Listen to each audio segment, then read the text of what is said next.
The Katikiro of Buganda reported to the Kingdom Parliament that last month they heard of a report that was released by police, but as a kingdom, they've never got any official copy of this report. Since the outbreak of the fire early October, the Katikiro said he would not divulge any details until he had got an official report from police before addressing the kingdom. But despite the fact that the report was released to the public, Buganda government, whose people were burnt in this fire, have no idea what's in the report.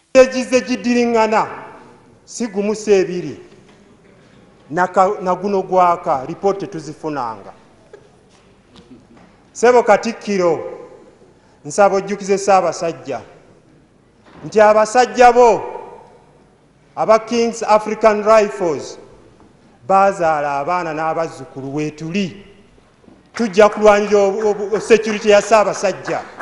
However, police spokesperson Judith Nabakoba told WBS on phone that the police can only release the report to Buganda Kingdom if they write officially and ask for it. Buganda Kingdom has since then tightened security at Bulange and in all Buganda's cultural places to avoid a repeat of similar incidents.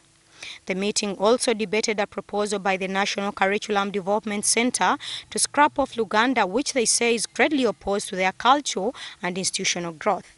Buganda's Education Minister Masagazi Masazi revealed that despite effort to contact the National Curriculum Development Center, they have not received any positive feedback. The